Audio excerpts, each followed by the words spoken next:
গরিব ফের কালো কুশ্রী ছেলেকে কোনো ফর্সা সুন্দরী মেয়ে বিয়ে করে? অসম্ভব। অসম্ভবকে সম্ভব করা যায়।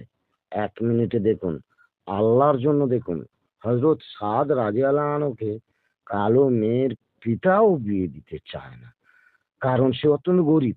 কিন্তু হুজুর সাল্লাহ সাল্লামের প্রিয় সাহাবা, তিনি বললেন, সাদ তুমি বিয়ে করছো না কেন? বলল, আমি একটা ফর্সা মেয়েকে পছন্দ করি, কিন্তু কাউকে বলতে পারিনি, এমনকি মেয়েটাকেও বলিনি। মেয়ের বাবাকে তো বললে লাথি মেরে তাড়িয়ে দেবে। হুজুর সাল্লাহ সাল্লাম বললেন, যাক, তুমি ওমর ইবনে ওয়াহাবকে বলো, ওর একটা ফর্সা ও সুন্দরী মেয়ে আছে, যাও গিয়ে বলো। সাদ তো বিশাল আনন্দিত, নিজের ভালোবাসার পাত্রীর নাম বলছে। হুজুর জানতে পারলো কিভাবে আমি ওহাবের মেয়েকে পছন্দ করি? এই না ভাবতে ভাবতে ভয়ে ভয়ে 1 পা এগোয় তো 2 পা পিছোয়, ইতস্তত গিয়ে বলে, চাচা যান, একটা কথা তো ছিল, বলতে তো পারি যদি বলেন, তাহলে বলবার পারি। বললো, বলো। বলছি, আপনার মেয়েকে আমি বিয়ে করবার চাই। বললো, অসম্ভব, অন্য কথা থাকে তো বলো।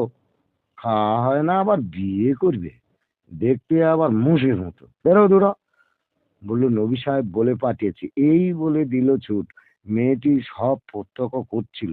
সে ভাবলো, একটা পয়েন্ট তো আছে, নবী সাহেব বলে পাঠিয়েছে।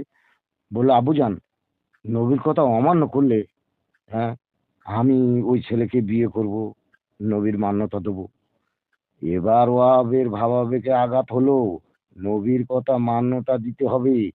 দেখে ছেলেটা অনেক দূরে চলে গেছে, দৌড়ে ছুটে যখন তার পিছন দিকে যাচ্ছে, মারবে ভেবে দিল ছুট।